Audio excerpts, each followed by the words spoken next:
Would like to make comments about an agenda item, please indicate by signing your name and that you would like to speak.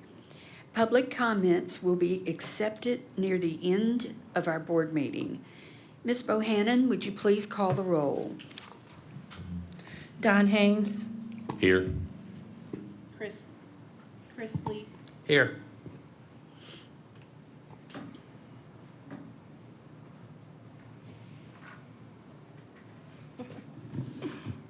Sorry, I'm gonna start over. Don Haynes. Here. Chris Lee. Here. Randy Nash. Here. Wendell Naylor. Here. Scotty Porsche. Pam Stevens. Here. Tim Willer. Here. Mr. President, we have a quorum. Thank you, Ms. Bohannon.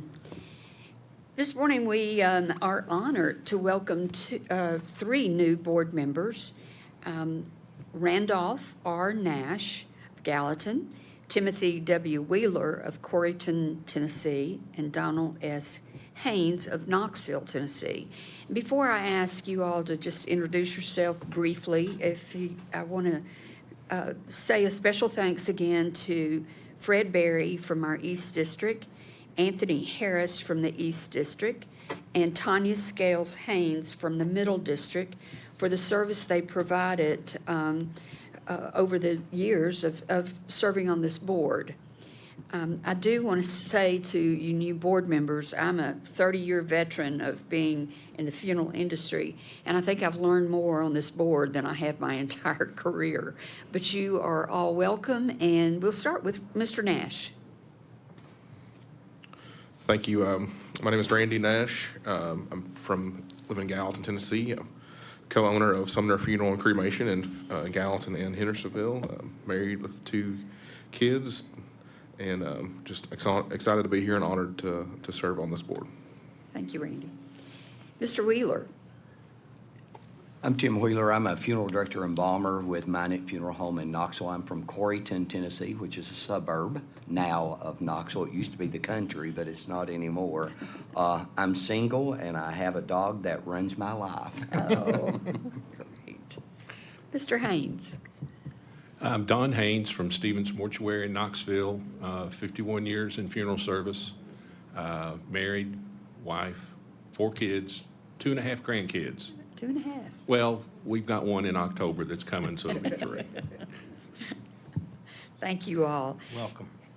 Absolutely welcome, and on this rainy day here in April 9th. I also want to welcome all in attendance and those that are joining us remotely. I'd like to entertain a motion for us to adopt the agenda that's been provided for us. So moved. There's a approval by Mr. Lee, Second. second by Mr. Wheeler. Is there any discussion about the agenda? All in favor say aye. Aye. Aye. Any opposed? The agenda has been approved, and motion has been made. At this time, your minutes were forwarded to you. I know we have 3 new board members that was not in attendance, but I will need some time for you all just to look over the minutes, and then I'll ask for a motion.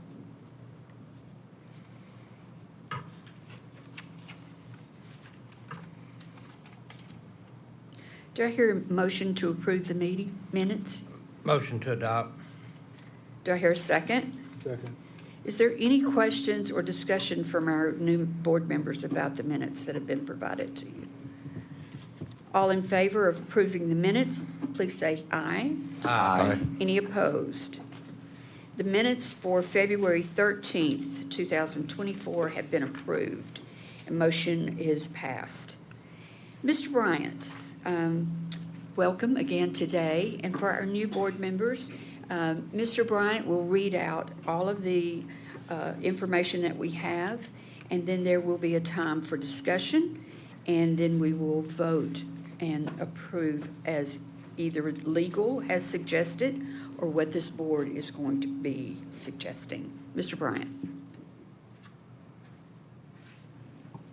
Good morning, board members. The first complaint is complaint number 2024-003781. A complaint was submitted against Respondent Establishment alleging that the company's website, yep, I can pause for 1 second.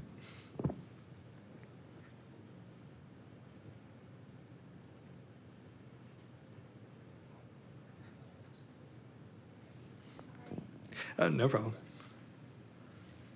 Okay, I'll start over. First complaint number is complaint number 2024-003781. A complaint was submitted against Respondent Establishment alleging that the company's website did not have accurate information. Specifically, the allegation stated that the website listed an individual as manager who is not registered as manager with the department. The information for complainant was filled out as the information for respondent, either done inadvertently or intentionally so as to be a somewhat anonymous complaint. Respondent replied stating the photograph and description of the individual as manager had been removed. Respondent stated that the individual had been the previous manager and that he had allowed respondent to continue using his picture and description during the interim of a new manager being appointed as they were going through a change of ownership and management. When this complaint was referred to legal on the morning of March 4th, 2024, I personally checked the website of Respondent Establishment. The web page referred to in the complaint no longer exists and is received with a 404 broken link error and cannot be accessed from their current web page. Based on the above, we would recommend a letter of warning.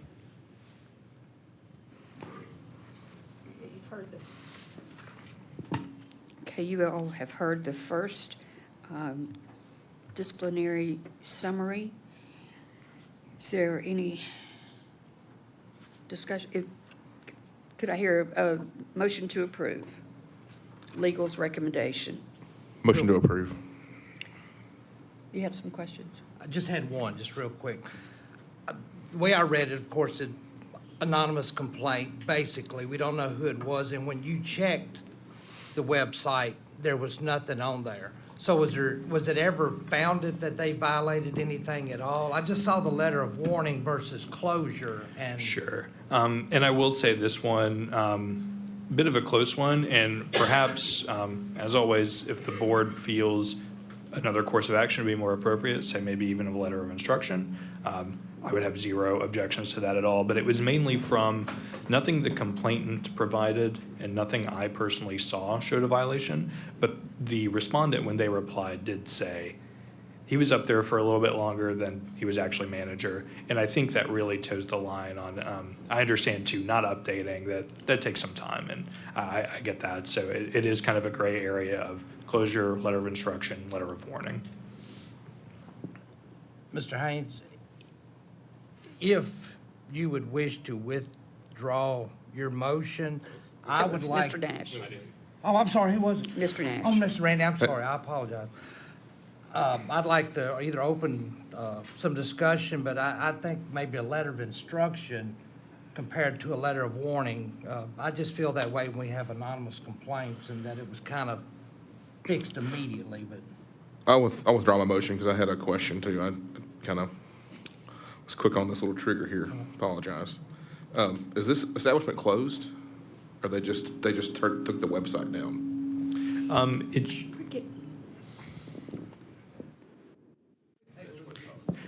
We've got some new technology in the conference room this morning, but so not the entire website, just that link. So I Okay, think, I understand. Yep. I'm sorry. I misunderstood. I thought it was the entire website. I'd like to make a motion that we just give a letter of instruction. I'll second that.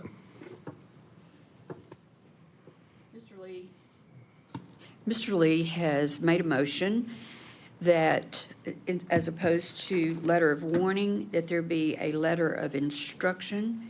Mr. Lee made that motion, and Mr. Nash has seconded it. Is there any other discussion? All in favor signify by saying aye. Aye. Any opposed? The motion is made and approved for 2024-003781 to be approved with letter of instruction. Motion approved.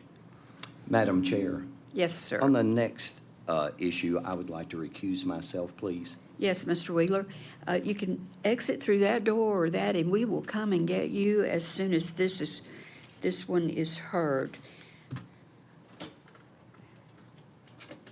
Mr. Bryant, Mr. Wheeler has recused himself, and if you could continue on.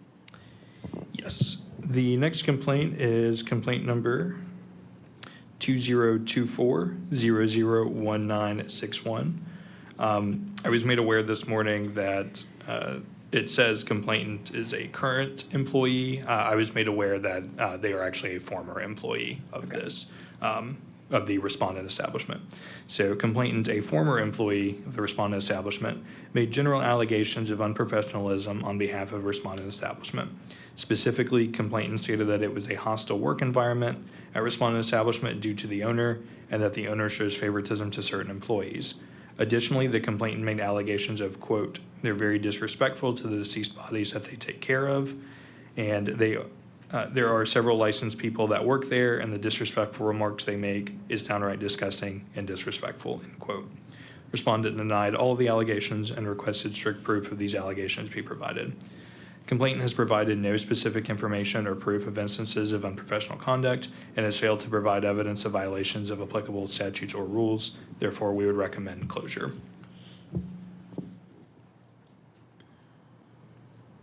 If no discussion, I make a motion to accept council's recommendation of closure.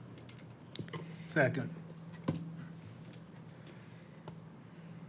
The motion is that we accept legal's recommendation for 2024-001961. The motion was made by Mr. Lee and seconded by Mr. Naylor. Is there any other discussion regarding this? If not, all in favor, say aye. Aye. Any Aye. opposed? The motion is carried for closure to be made on this particular 2024-001961. And if someone could ask Mr. Wheeler to join us back for the meeting, I would appreciate it. Thank you, Mr. Lee.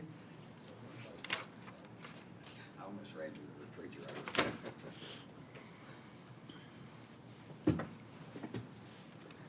Mr. Bryant. The next complaint is complaint number 2023-065361. Complainant, mother of the decedent, stated that her son died on July 14th, 2023, and that full payment was made to Respondent Funeral Home that same day for services. Complainant stated that as of the date of the complaint, December 26, 2023, she had yet to receive the decedent's ashes or the 3 death certificates. Complainant alleged that they began calling Respondent in August, inquiring about the delay, and contended that they had called Respondent twice each month since then, checking on Respondent's progress.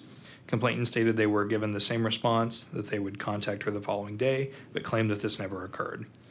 Respondent stated that upon removal of the decedent on July 14th, 2023, the police gave them the name of the doctor who the medical examiner had spoken to, who indicated that they would sign the death certificate.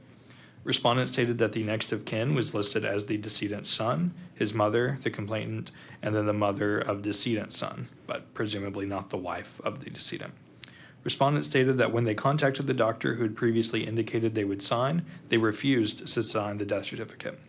Respondent stated they called the medical examiner for assistance on getting another doctor to sign, and that the medical examiner stated they would do a chart review.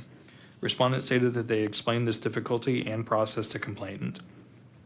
Respondent stated that following this, the death certificate was signed by the medical examiner and approval was given for cremation. Respondent attached the permit to their response, and an appointment was made with the crematory.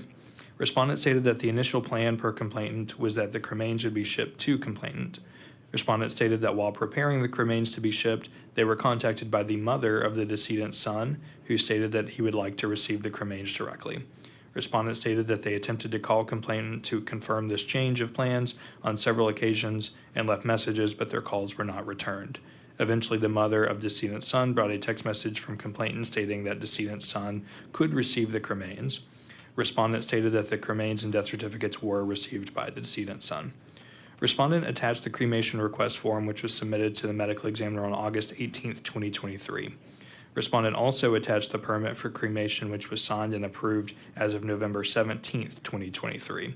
Documentation showed that respondent was cremated as of November 28th, 2023.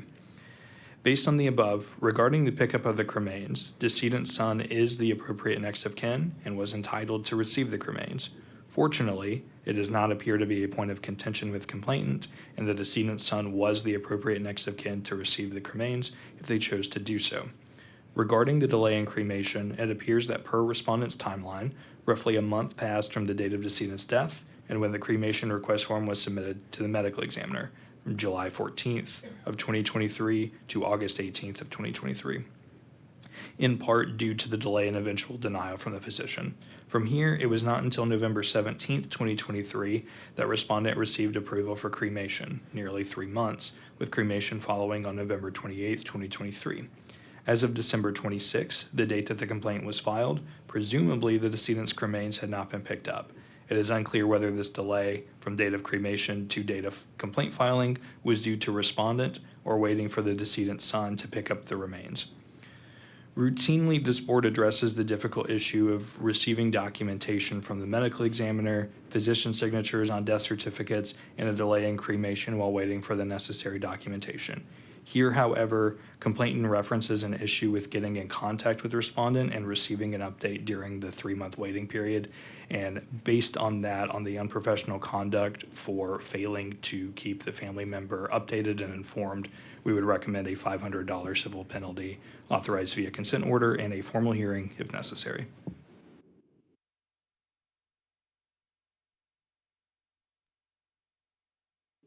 I had a question on this one. So the complainant is okay with the fact that the son was the next of kin to pick up the cremated remains, but still, the complainant is is upset over the fact that they didn't get communication for 3 months, and by reading this, the remains have still not been picked up. So my understanding is at this point they have been, that the son was able to go and pick them up, which I agree. Luckily, this seems to be a situation where the complainant is perfectly okay with the son picking them up. I guess the complainant's grievances are twofold. One, in the delay, particularly that kind of 3-month gap. And two, in just kind of the radio silence when she would call. She said she called, I think, once a month or twice a month since August. And they would say, hey, we'll get back to you, and then never did. So I think I know we see all the time these questions of who takes the blame whenever a physician won't sign it, how much legally, what is your minimum bar that you need to do, and should you go above and beyond? I know we tackle those difficult questions all the time, but here I think we have kind of a unique situation where the board almost doesn't even have to get into that issue when there is a more glaring issue of you kind of just left this complainant without an explanation for this process for several months. I'm sorry. Go ahead. That was exactly where my point was going. We don't know who signed, when they signed, how long the chart review took, et cetera. But the point of them leaving the family in limbo is what we're voting on here today in the communication problem. Correct, yes. Mr. Bryant, is this in line with other penalties that we have imposed on complaints similar to this? It is, yes. I think this one's a little unique in that what we've seen is very long delays, but they keep the family updated and saying, I'm trying, I'm doing my best. And here, this is kind of the opposite, where I think relative to what we've seen at times, a 3-month delay, still not good, but this board has tackled worse before. But this is kind of, I think, similar but different in that we have the inverse, but it is still consistent with what this board has typically done and recommended. One final question, not directed to this complaint, but does legal take into consideration the extensive history as well as new fines or whatever? Absolutely, yes. It's not only just kind of the nature, the extensive history, but specifically what those violations were. It's sometimes, unfortunately, they're not as specific to know, for example, the most recent was back in 2017. And it just says that they engaged in unprofessional conduct.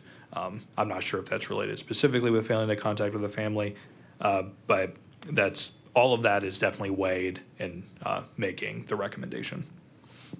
Thank you very much. Ms. Stevens, I'll make a motion that we accept legal's recommendation of a $500 civil penalty and authorize via consent order for a formal hearing if necessary. There's a motion on the floor by Mr. Lee. Do I hear a second? Second. Mr. Wheeler has second the motion. Is there any other discussion or questions regarding this complaint? If not, all in favor for taking legal's recommendation, please signify by saying aye. Aye. Aye. Any opposed? Motion is carried for the recommendation of $500 civil penalty authorized via consent order and formal hearing if necessary. Thank you. The next complaint is complaint number 2024-004751. Complainant alleged unprofessional conduct and failure to abide by proper next of kin determination, as complainant is the daughter of decedent and the individual that respondent allowed to make arrangements is the sister of the decedent, the aunt of the complainant. Complainant states that they were aware that the aunt was the decedent's POA, but stated that she informed respondent that the POA expired after the death of the decedent. Complainant stated that the aunt did not involve them in any part of the arrangement process and only told complainant after the arrangements were already made. Finally, complainant stated they did not receive a copy of the document that purportedly made the aunt the POA after death. Respondent replied stating that complainant erroneously assumed the POA expired at death, but in actuality it was a durable power of attorney for health care, allowing for the designated POA to direct the disposition of the decedent's remains. Respondent stated that the aunt was made the durable POA and also made executor of the decedent's estate. In decedent's last will, respondent states that it directs the aunt to, quote, pay all of my legal debts, administration expenses, the expenses of my last illness, if any, and funeral as soon as may be practical after my demise, end quote. Respondent stated that they were direct and ultimately required to acknowledge the aunt as the POA. Respondent attached a copy of the last will and testament and the durable POA document to their response that appointed respondent as the executor in the durable POA. And based on the above, we would recommend closure.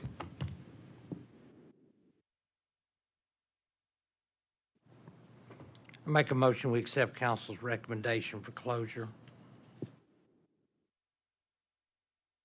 There's a motion on the floor for Mr. Lee to honor legal's recommendation. Do I hear a second? Second. Mr. Haynes, second. Is there any other discussion or questions regarding this complaint? If not, all in favor, please signify by saying aye. Aye. Any opposed? The ayes have it. The motion is carried for closure on, for this case here. Thank you, gentlemen. This new system of remembering to turn your sound off. Thank you, Mr. Naylor, for keeping me in. The next complaint is complaint number 2024-001201. Complainant, son of the decedent, stated that they met with a representative from respondent establishment on December 12, 2023, to make preliminary arrangements for their father. Complainant stated that during this meeting, he explained that the decedent's wedding ring was stuck on the decedent's finger, and they were unable to remove it. Complainant stated that it had never been off the decedent's finger for the last 57 years, and it was important to them that the ring wasn't cut because there was an inscription on the inside. Complainant stated that he was told that this would not be a problem.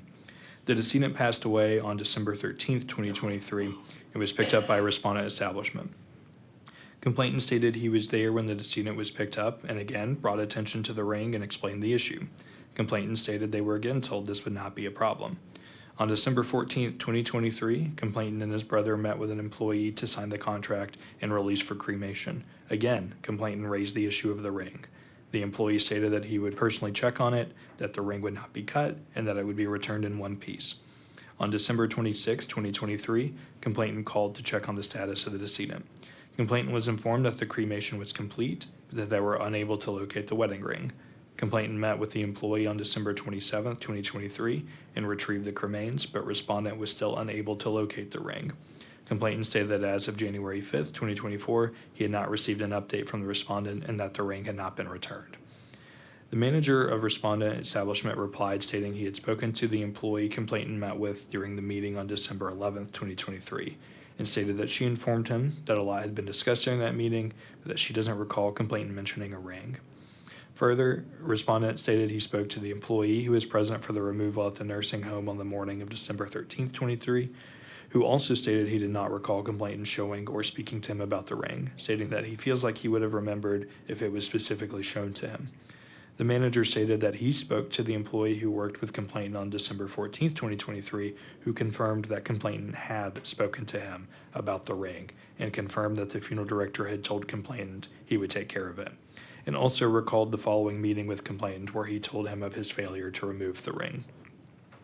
The manager stated that he met with complainant on December 26, 2023, and told him that unfortunately, the decedent's ring was never taken off and that it was cremated with the decedent. The manager also stated that he met with the wife of the decedent and explained that the ring was not taken off and it was unfortunately cremated with the decedent. The manager stated he was confident that an employee had not stolen it and even asked anyone involved with the decedent to check all pockets and confirmed that no employee had the ring. The manager also stated he checked with the crematory to see if it had survived the cremation, but confirmed that they had not discovered a ring following cremation. The manager added that he updated the decedent's family and that his search for the ring had been unsuccessful. The manager stated, quote, "We acknowledge that the decedent's ring was not removed as was required for this, and we are truly sorry. As you would expect, we did not charge the decedent's family for any of our services. I assure the board and the family if we had this to do over, we would certainly do things differently. We have put new procedures in place to make sure this never happens again," end quote. Based on the above, we'd recommend a $500 civil penalty, authorized via consent order, and a formal hearing if necessary.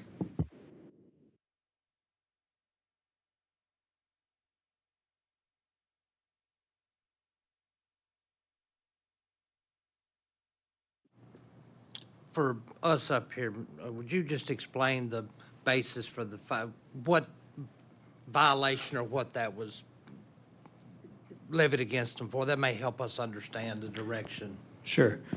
So it would be for a violation of professional conduct, essentially, that if specifically this conversation occurred, which there are kind of some differing memories on when it occurred, but everyone agrees in that primary conference that the ring was discussed, that it needed to be taken off and not cut. And I think part of the reason for the $500 recommendation and why that's not stronger is I think it's twofold. One, this respondent has no disciplinary history, or it does, but from 2003 for a possible advertising violation, and from 2010 about when there was a lap when someone's license was expired. So nothing like this has popped up before, which is certainly good news. And it's similar, I think, Mr. Lee, to the complaint we had 2 months ago where there was a mix-up in decedents, and mistakes do happen. That doesn't lessen the situation or the pain for the family, and I think the recommended penalty acknowledges that, but also acknowledges that they went through, once that ring's cremated, there's no way to get it back, but on the back end, they did everything within their power to make the situation right. Mr. Bryant, I have a couple of questions. They say they put in new procedures. Did they tell you what their procedures were?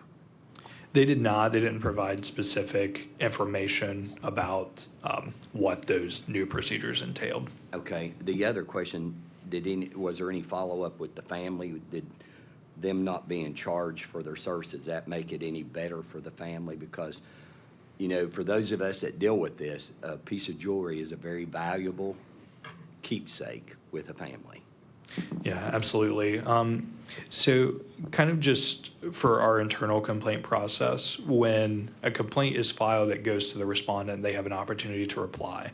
And then the complainant is made aware of that response, and they have an opportunity to supply a rebuttal, which no rebuttal was ever received on this one. So I guess not the best news in a way that they didn't respond to rebuttal and say, they made it right, I really appreciate it, but they also didn't come back and say, that's not even close, they didn't even try or, launch other allegations against them. So I guess a little bit of mid-ground, but I would say more often than not, rebuttals are usually to push back and refute, and I probably a better sign than a bad sign that a rebuttal didn't come back saying that it wasn't made whole.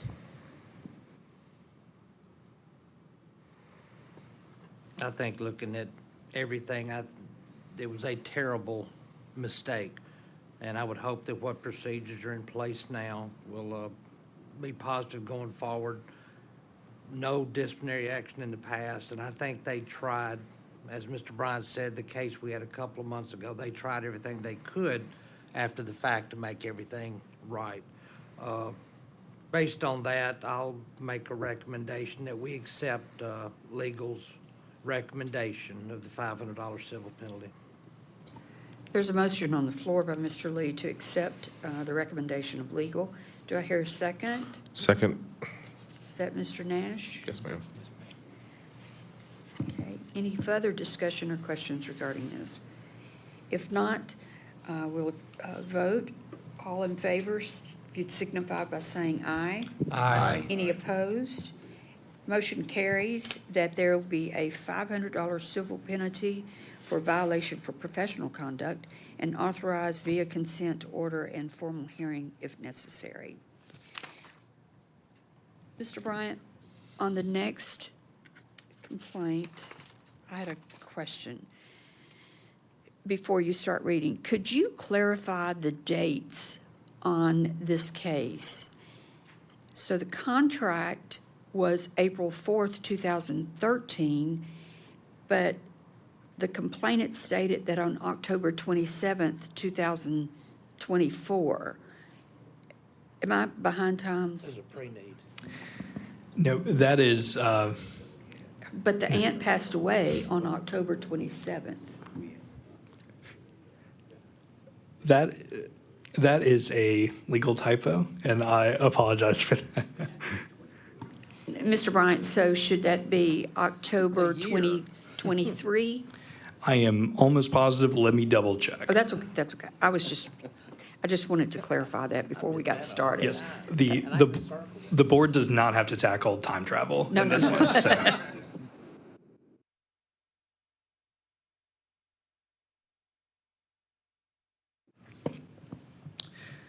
This complaint number is complaint number 2024-006181. Complainant, the niece of the decedent, stated that she had prepaid for her aunt's cremation and death certificate in an executed pre-need contract on April 4th, 2013. Complainant stated that on October 27th, 2023, her aunt passed away while she was out of town. Complainant said they contacted respondent and were told that her aunt had already arrived and that they had the prepaid paperwork. Complainant stated she was told that respondent would get back in touch with her, but stated that she waited 2 weeks before she was contacted. Complainant stated the owner then reached out and apologized, stating that her aunt's paperwork got buried under other papers. Complainant said that the week of November 13th, they called and were told that the decedent had not yet been cremated. Complainant stated that they were shocked as they were planning for a celebration of life for Thanksgiving. Complainant stated they called again after Thanksgiving, were told that the cremation had not occurred as they were waiting on the death certificate. Complainant stated they finally received a call on December 7th requesting that complainant sign papers so that the remains could be sent to her. Complainant lives out of state. Complainant stated they called again 1 week before Christmas, hoping they would have the remains in time for Christmas, especially after they were told the decedent had been cremated on December 12th.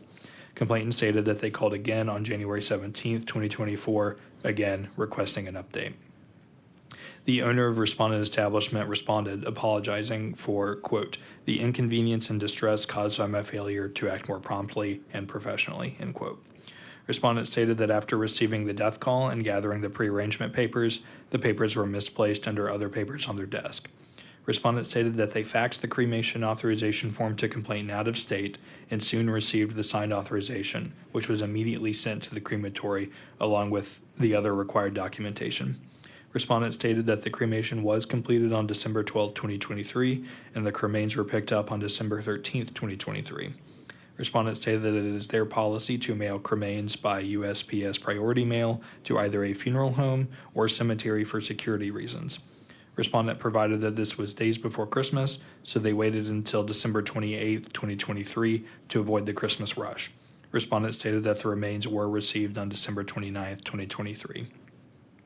Complainant provided a rebuttal confirming that she had received the cremains. Respondent provided a timeline of events. Of particular note, per respondent's timeline, the death certificate was registered with Tennessee Vital Records on November 10th, with the certified death certificate issued by Tennessee Vital Records on November 13th. Respondent did not fax the death certificate and cremation permit to the medical examiner for cremation approval until November 28th, constituting a delay of 15 days. Respondent picked up the cremains from the crematory on December 13th and mailed the cremains to complainant on December 28th, constituting a delay of 15 days. Generally speaking, per respondent's timeline, the cremation process moved fairly quickly, with the exception of these two 15-day delays. And based on that, we would recommend a $500 civil penalty to be authorized via consent order and a formal hearing if necessary.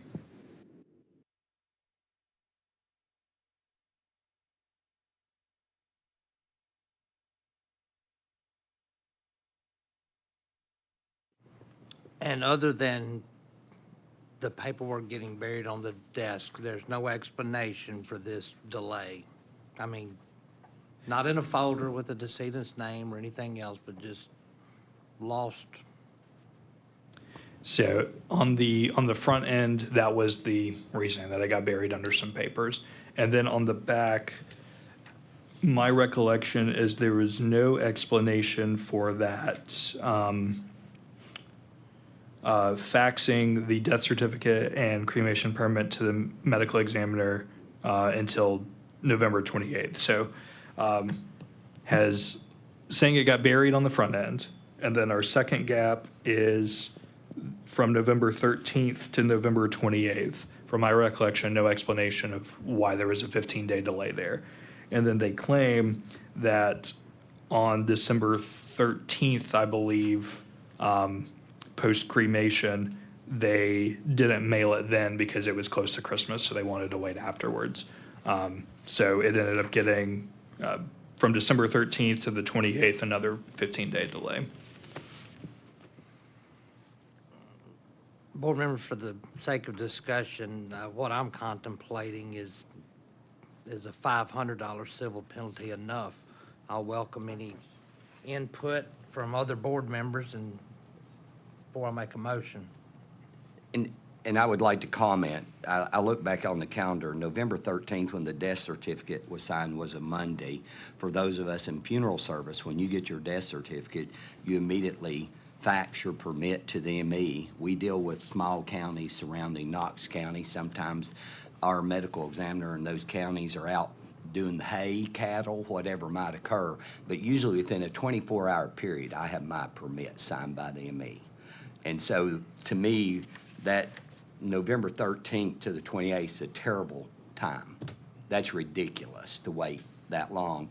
And then to use the Christmas rush, really, that's a poor excuse in my book. Because, and I'm sure all of us ship cremains across the country and out of the country. But to use Christmas rush, I find just a poor excuse. I'm sorry. Mr. Bryant, was there a reason why the family couldn't come to their location to pick up the cremated remains, other than it was a policy to always mail them? With this long of a delay, it seems like they would be more accommodating to the family. So I do know that the complainant lives in Texas, and that's the reason for that. Definitely can't speak to the policy of mailing it to funeral or cemetery. That makes sense to me, I think, in a vacuum, but not knowing the industry as well as you all and everything. But that's the primary reason why there wasn't a personal pickup accommodation, since the complainant lived out of state. I am in agreement with Mr. Lee. We just did a civil penalty for $500 for somebody that made an honest mistake. And then we have this here with a major delay and the same penalty. I'll open the floor for more discussion.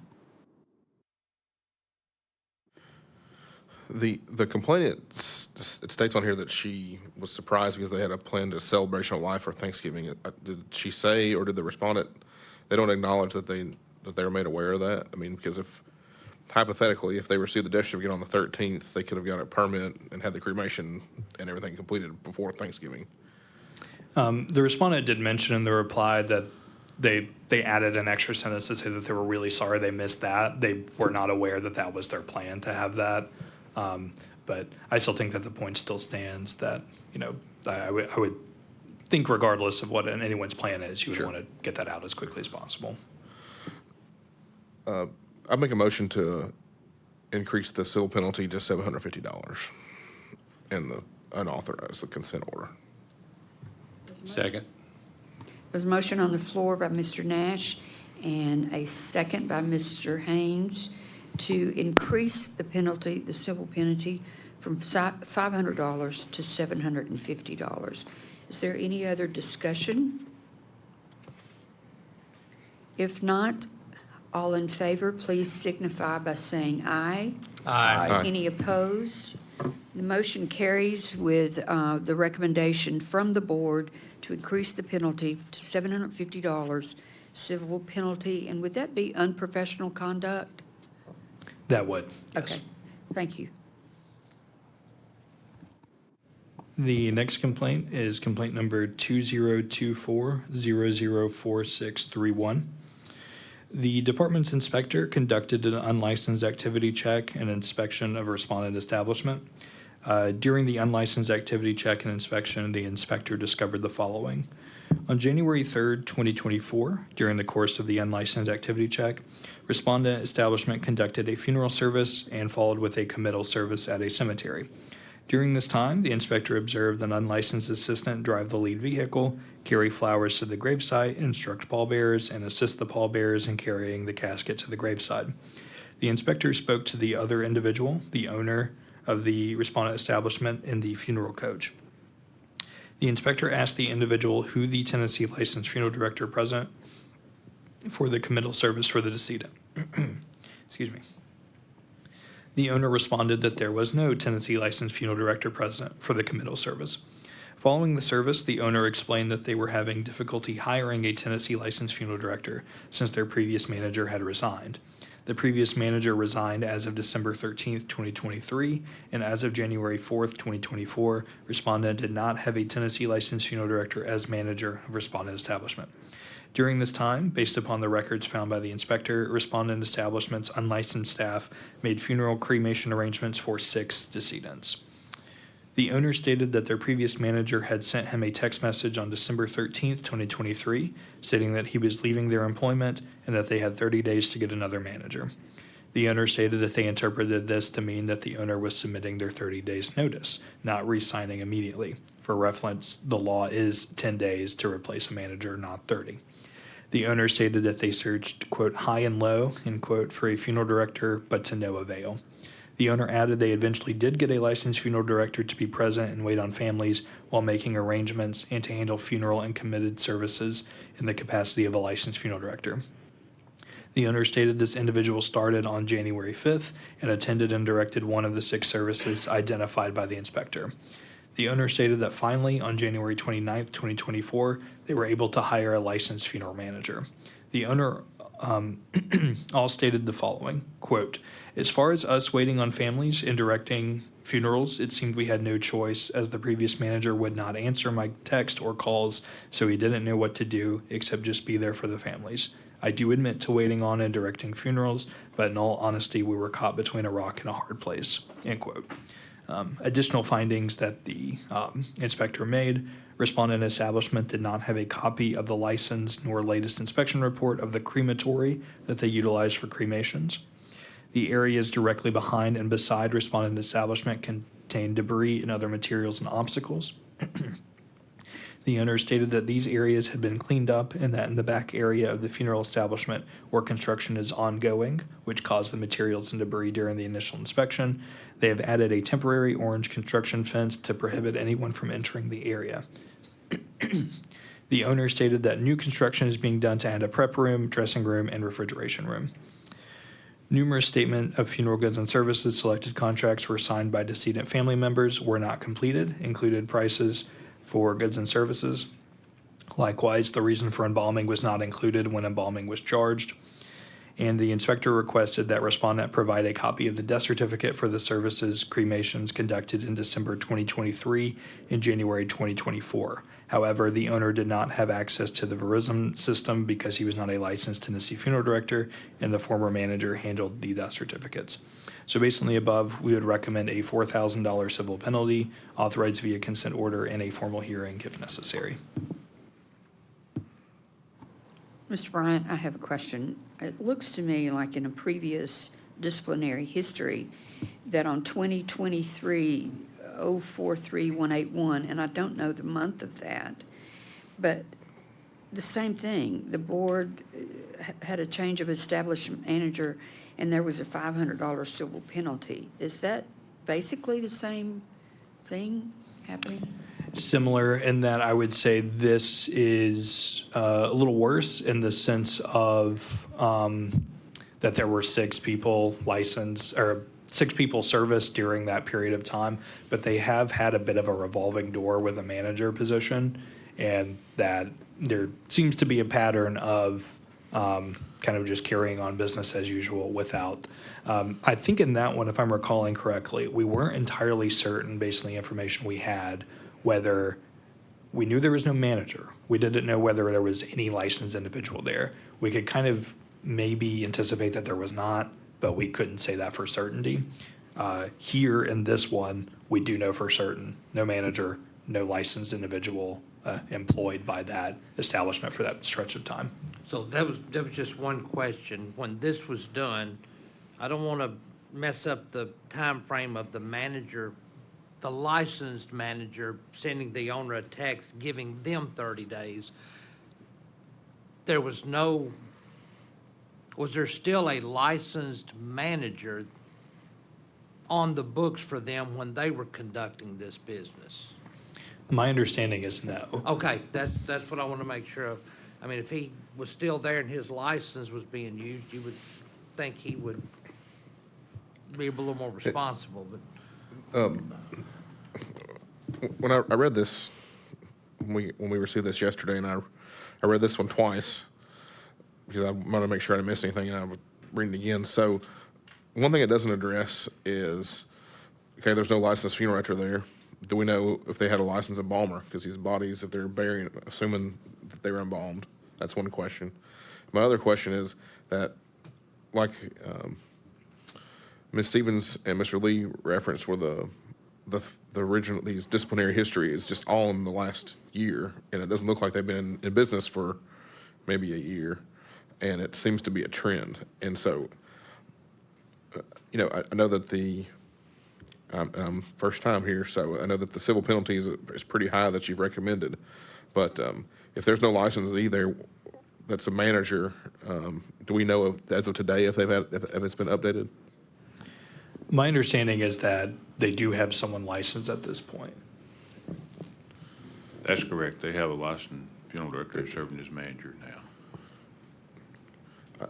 I guess my issue is I have a hard time allowing a business to continue that's in the first, I don't know their date of their original license, in the first year, give or take, has already had these are pretty serious in my opinion. And I don't know what the protocol is here. So if someone's, tell me if I'm out of order, but I just feel like that, I mean, I know that the $4,000 is a lot of money, but at the end of the day, they can pay the penalty and then continue doing these things. One thing I will add as well too is that so the next 2 complaints are the I guess individual who is not licensed, who was kind of operating as a licensed individual for several of those arrangements. And then the following complaint is the unlicensed assistant who, per his words, may or may not have been led astray as to what he was allowed and permitted to do. So I think in total, just assuming the board takes the recommendations, the establishment would have a total of $6,500, which I would say for this board is pretty high. We rarely see those, and I think, Mr. Nash, to your point, kind of the primary tool the board has in their tool belt is deterrence with these fees. And I do think your point is well taken, that 3 instances in the last year, each with $500, something's not clicking. And I think the reason for this extremely heightened one is hopefully this one clicks. Sure. And then hopefully not, but if we end up back here with another one, then the board can take that one as needed to see if this got through. So I would like to comment that I agree with Mr. Nash. It seems like this is just a repeated behavior.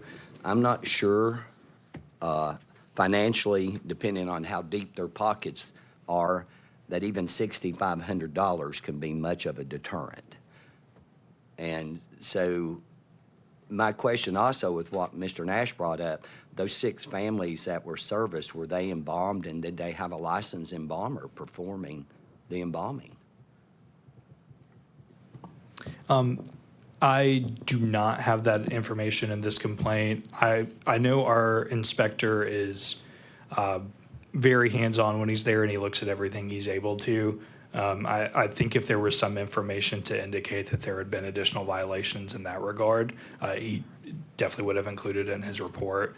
It may be a situation where they had someone else embalm who was licensed, or maybe there just wasn't a paper trail to show for certain that there was a violation on that regard. But I have little doubt that if we had something to show that they dropped the ball there, that would have been. I'm guessing that's why he requested the death certificates, so he could determine if it was who embalmed the persons, if they were embalmed.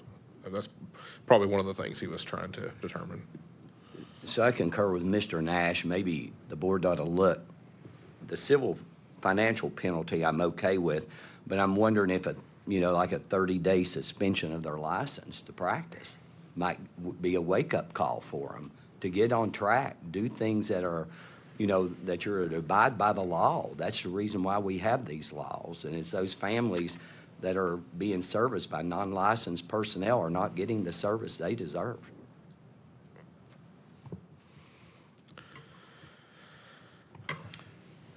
Mr. Bryant, exactly, do you have the date as when this establishment was open? We can get that information. Just And then one you- second. You also made a comment that have had a revolving door of managers. How can we find out how many managers they have had within that time frame? Sure.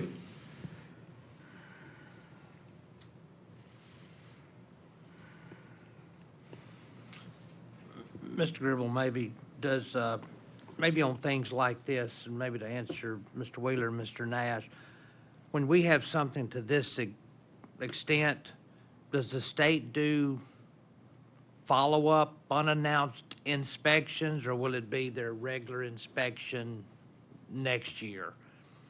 I mean, if it's something to this extent, I didn't know if maybe we popped in 30 days, 45 days, to just see how it's going now. Is that something we do, or is that just, if that makes sense, I'm sorry. Certainly, these people are on their radar. Okay. And they're being monitored. But in your discussions and deliberations, if you wanted to make it specific that we would have unlimited ability to do inspections in the next year, then that's your priority. Thank you. I didn't know exactly what I could say or recommend. Would that kind of help, Mr. Whaler, Mr. Nash? Like I said, I think that think would we're be- good to go I on think these that would be penalties. beneficial. I'm sorry? I think that would be beneficial, yes, sir. Does the board do any type of probation? I guess that's a legal question for Mr. Bryant. We have, but it's been after several situations and the extent of what the complaint is. And Mr. Wheeler, to answer your question, to add a little bit more context to what Ms. Stevens said, usually what the board has historically done are for pretty large, I guess, findings, and usually those come in kind of a 6-month or a year. The board is certainly within their prerogative to do a 30-day suspension. One thing I will add, and I'm more of just problem solving at this point with you guys, because again, you all know the industry much better than I do. One thing I would almost be afraid of is for a 30-day suspension, if that manager, their new manager realizes, I'm not going to get paid for 30 days, I'm going to go ahead and leave, and then It's going to happen again. we're right back where we started. So that's just one thing that I think would concern me, but also, you know, it's in your all hands, so I don't want to communicate that it's not. So that's just one thing that entered my mind that might be something to keep in mind. If you want to recess for about 10 minutes, we can go upstairs and check exactly the date that they were issued their establishment license. It's been less than a year. Information we can look at here, probably June or July of last year. And to my memory and recollection, they've had three, this is the third, at least the third manager, maybe the fourth manager. I think it's only the third manager that they've had since they've been in business. Obviously, they had one when they got their establishment license. That one didn't stay too long. And then they had another one that left, and then there's another one there now. The one that's there now has been there since the end of January, I think January the 29th or something like that. But the establishment's been in business, give or take a few weeks or months, about a year, maybe a little less than a year. Our resident core expert, Lisa Bohannon, has messaged me that it was licensed on May 23rd, 2023. Thank you, Lisa. Wow. I would, yeah, I agree, Mr. Naylor, with Mr. Naylor, is that there's some sort of situation there. I would like to, I guess, make a motion to accept/amend the recommendation.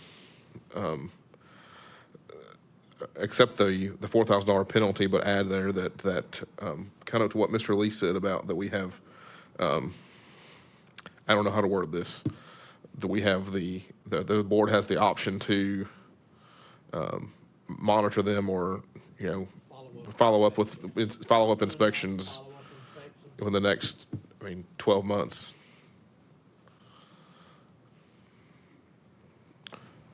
Apologize if I'm not wording it properly. Could I ask you also, if we do the inspection, that we can bill for re-inspection fee each time? I think that's acceptable. Absolutely. Yes.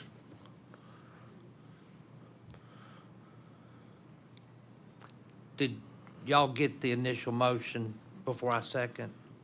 Let me reread that. Okay. Mr. Nash has made a motion to accept the civil penalty as suggested by legal, but adding a caveat of full scope of inspections over the next 12 months at the department's discretion. With the cost of those inspections. Okay, billed. department discretion with cost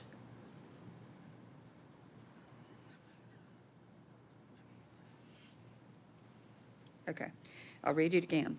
Mr. Nash has made a motion for accepting the $4,000 civil penalty with a caveat adding that there should be a full scope of inspections over the next 12 months at the department's discretionary, with cost of inspections to be paid by the funeral home, That's by correct. the establishment. Yes, ma'am. So the motion's on the floor. Do I hear a second? Second. Mr. Nash has made the motion. Mr. Wheeler has made the second. Any other discussions or questions? If not, this motion is, if you approve, please signify by saying aye. Aye. Any opposed? Motion carries that the $4,000 penalty and adding the full scope of inspections over the next 12 months at the department's discretionary with cost of inspections to be paid. That motion is passed. The next complaint is complaint number 2024-004661. The respondent in this case is the unlicensed assistant found during the inspection. According to the documents procured during the inspection, the inspector discovered the following: Respondent made or assisted in making arrangements for 3 decedents despite not being licensed. A social media account for respondent listed numerous advertisements pricings without the required itemization listing of each and every item, procedure, or service. And a photograph on respondent's social media account displayed staff members not licensed as either a Tennessee licensed funeral director or Tennessee licensed embalmer. Respondent replied stating that the 3 funeral arrangements made were under the supervision of the owner, who also is not a licensed funeral director. Respondent stated that according to what he was told by the owner upon being hired, respondent was to be a funeral director assistant. Job responsibilities were to include participating in funeral directing, interacting with families, and media management. Respondent stated it was never their intention to indicate that they were licensed and that they had removed all the advertisement posts from their social media account. Respondent apologized and stated that they have further researched what a non-licensed funeral assistant is allowed to do.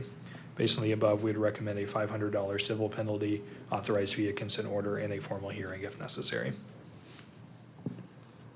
I just have one question. Since this individual is unlicensed, what bite or what teeth does this fine have if he elects not to pay it? I mean, I know he doesn't have a license to regulate. That's just a question for me. Sure. So I guess there are kind of 2 potential paths here, I guess. So let's say the board accepts this or issues any civil penalty amount. If he declines to sign it, we still can bring him into a hearing. The board can, under a final order, still assess a civil penalty. Because I guess in that regard, if there wasn't a bite there, you could just kind of conduct unlicensed activity all day and there's no license to take. So that does take an option off the board. Obviously, we can't suspend or take away something he doesn't have, but we can still assess civil penalties in that regard. And if he were to say, I'm not going to pay it, I'm not interested, you can't really do anything, and decides down the line he would like to apply to become a funeral director, that can also pop up. And it can create potentially difficult barriers for him to enter the profession if that's something he chooses to do in the future. So, Mr. Bryant, we do know then that he is not in any kind of classes or attempting to get his funeral director's license. Is that true? I don't know that for certain.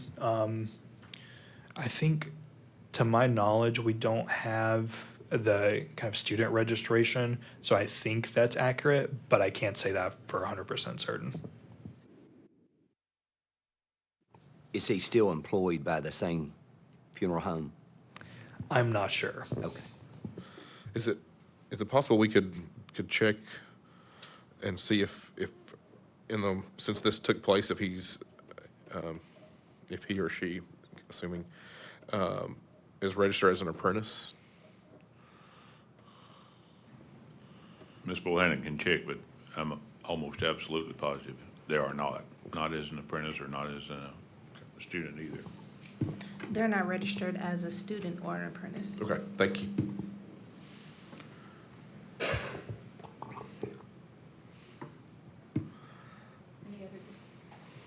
Any other discussion?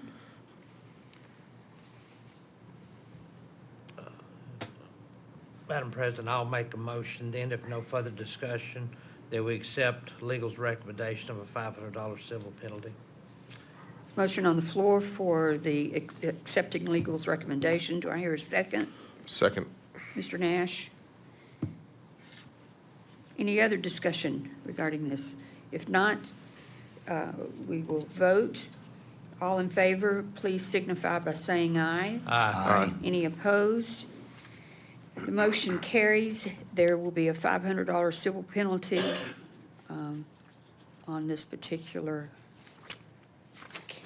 complaint.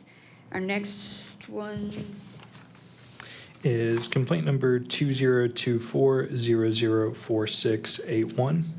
Respondent here is the unlicensed representative of the owner from the previous complaint. Of the 6 instances of unlicensed activity, respondent made arrangements for 4 of the decedents. And based upon that, we would recommend a $2,000 civil penalty authorized via consent order and a formal hearing if necessary.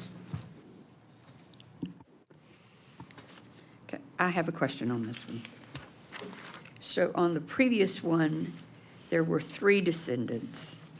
On this one, there's 4 decedents, but there are 6 instances. My math is not always really good, but that equates to 7 cases. I think there were some where there were overlap that they made arrangements as a team. I just wanted to clarify that. Sure. Thank you. Do you know if this respondent is still employed by that funeral home? He is, yes. I believe he's the owner. This is the owner, this one is for the owner, correct? It's, I guess, a little complicated without getting into the, I guess, corporate structure of the, he is, I would say, at worst, the representative of the ownership of the Okay. establishment.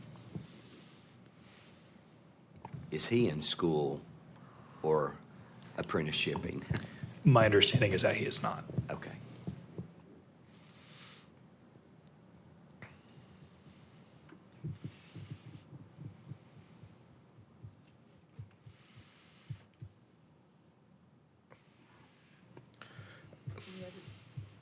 Any other discussion, questions?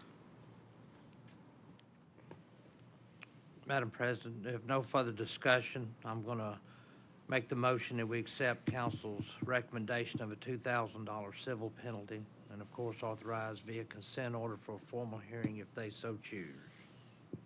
Motion on the floor to accept legal's recommendation.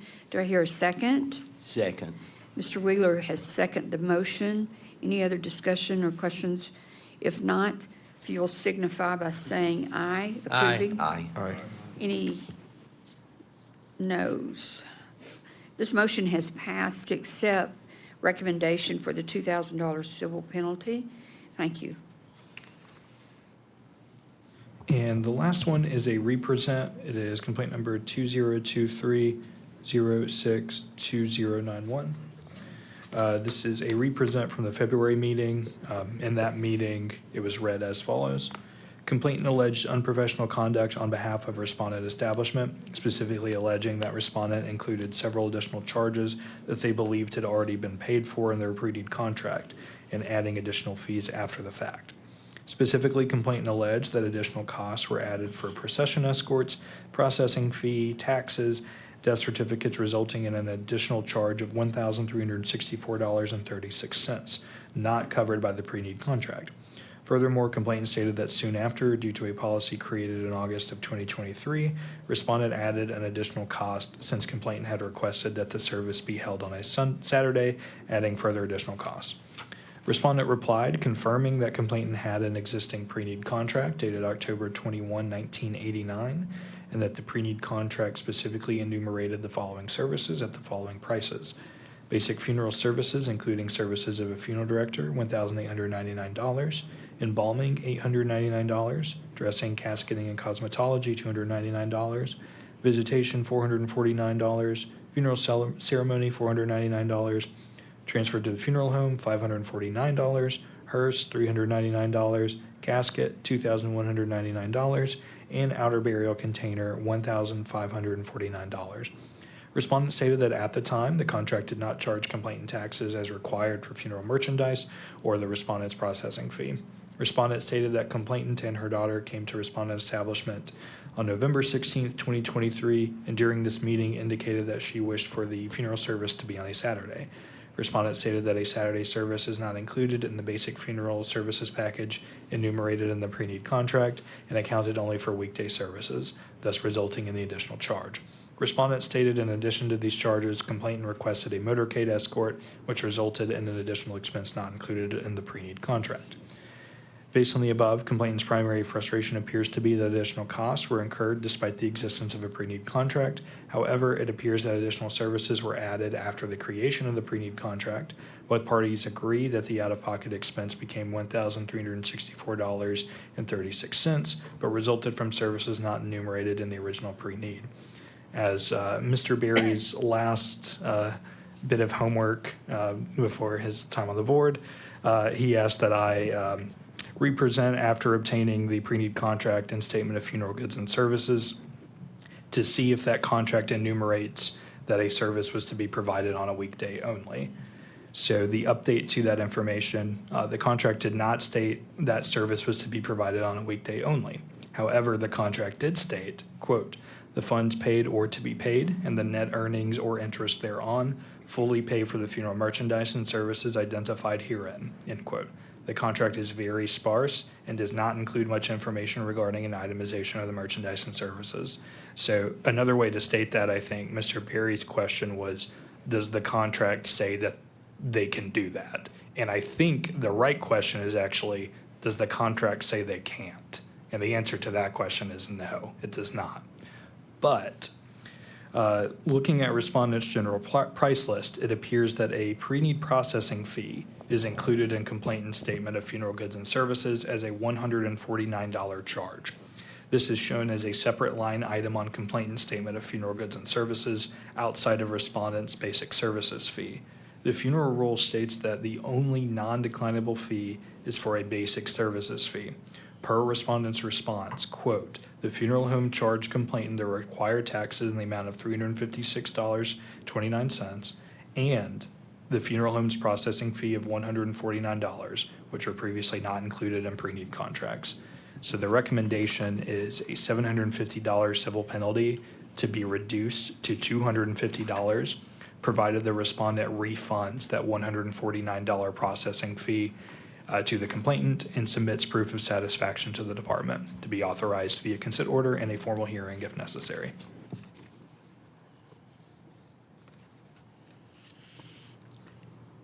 Since I was here back then when we asked for the follow-up, I appreciate you finding that out, Mr. Bryant, and I'll make the motion that we accept council's recommendation of a $750 civil penalty being reduced to $250, provided that the respondent refunds the processing fee of $149 and submits that proof to the department.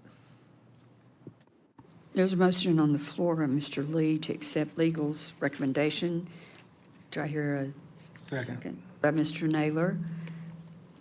For you new board members, if you have any questions regarding any of these, we tabled it at the February meeting, and this is an opportunity to get more information, and we appreciate legal digging more into this. So with that said, all in favor of passing this motion, if you'd say aye. Aye. Any opposed? Any other discussion? This motion is passed to accept legal's recommendation of the $750 civil penalty reduced to $250, provided the respondent refunds the $149 for the processing fee and submits proof satisfactory to the department, authorized via consent order and formal hearing if necessary. As always, Mr. Bryant, we appreciate your reading each one of these and for answering our questions. And your patience. And your patience, that's great. Absolutely, thank you. So welcome aboard, board members. This is always the toughest part. At this time, we'll turn the meeting over to Mr. Gribble to give us our executive director's report. Thank you, President Stevens. Good morning, board members. The first we have is a legislative update, and this was prepared prior to yesterday, so we tried to update the information so that you'll know what's moving through the General Assembly and what is apparently not moving. As you'll see, the first is House Bill 1749, Senate Bill 1599. That has passed and has a public chapter 490 with an effective date of February 21, 2024. And what that did extended the life of this board and through June 30th of 2030, a 6-year extension. It was previously set to expire June 30th, 2024. And we had a hearing before the government ops, and this is what became of that. House Bill 2987, Senate Bill 2588 is regarding advisory opinions. It passed, ascended as amended on April the 4th. It's placed on the calendar of the House Government Operations Committee for April the 8th. House Bill 2148, Senate Bill 2908, there's no movement there. House Bill 1811, Senate Bill 2573, regarding pre-need funeral contracts. Authorizes the sellers of pre-need funeral contracts to keep the interest that accrues on the contract after payment is made. This is for contracts that are from beginning in July 1 of 2024. That's been transmitted to the governor for action. That was done on April the 5th. House Bill 2173, Senate Bill 2578 has to do with the pre-need funeral contract and deletes the Indigent Burial Fund. I'm not sure what happened this morning. It was placed on the Senate Finance Ways and Means Committee this morning, and then it was placed on the calendar of the House Finance Ways and Means Subcommittee for April 10. House Bill 2440 and Senate Bill 2264. It appears that it is regarding pre-need seller restoration, but the bill was amended, which changed the whole part of the bill, and it's now deals exclusively with license issued by the Tennessee Real Estate Commission. It's enrolled and ready for signatures. It passed the Senate as amended on March the 25th and passed the House on April the 4th. We have it on their legislative report because when it started, it appeared it was going to be related to the funeral board, not directly affected the funeral board, but related. So we wanted to make you aware of it. And the other bills that are listed there, none of them, there's no movement on those, so it doesn't appear like that they're going anywhere at the current time. But anytime you have a question about a bill, if you go to the very end, there's a website address where you can always go and type in the bill. You have to put whether it's a House bill, or HB for House bill, SB for Senate bill, just like they're listed. And then you can track that yourself. You can see the video of when it was in committees or when it's brought to the floor for a vote. There's a lot of information that you can obtain from that website. Licensee report is a report of licenses administratively approved by the executive director pursuant to board authority for the period of February 10, 2024 through April 5, 2024, and you have a list of the establishment and individuals that were approved and issued licenses there. Closed establishment report. We have 2 establishments that have reported closing since the last board meeting. Celebration of Life Funeral Services at 5803 Stage Road in Bartlett, Tennessee, and McDonald Funeral Homes of Perry County at 366 South Main Street in Lobelville, Tennessee. Disciplinary action report. So a report of consent orders have been administratively accepted or approved by the executive director pursuant to board authority, and as reported on the January 2024 and February 2024 regulatory board disciplinary action reports. A list of the respondents there and the amount of the civil penalty for those respondents there. And lastly is the complaint report for today. We have 19 complaints that are regarding funeral directors, embalmers, or apprentices, and 18 regarding establishments for a total number of 37 complaints that are open at this time. Mr. President, that concludes my report. If you or other board members have questions, I'll be glad to answer them. Does anyone have any questions to direct to Mr. Gribble? If not, I'll entertain a motion to accept the executive director's report. Motion to accept. Mr. Haynes Second. and Mr. Lee second. Motion on the floor to accept the executive director's report. All in favor, please signify by saying aye. Aye. Any opposed? Motion passed to accept Mr. Gribble's report. Mr. Gribble, at this time, are there any applications for licensures for individuals or establishments? There are no individuals or no establishments to appear before the board today for consideration of approval. We don't need to vote on that since there's no one, right? Okay, great. Is there any new business that needs to be brought before this board?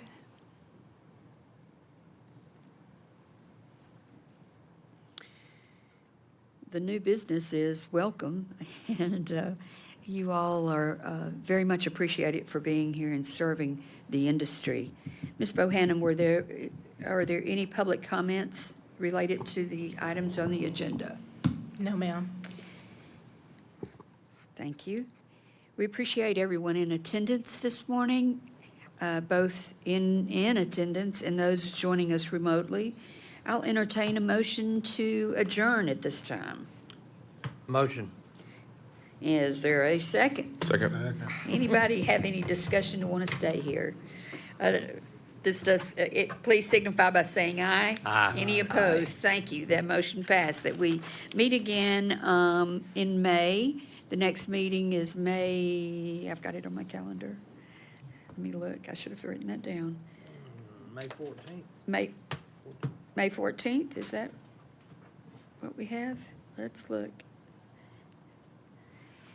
You're exactly right. May 14th, 10 a.m. here in this room here as well. Thank you, and meeting adjourned.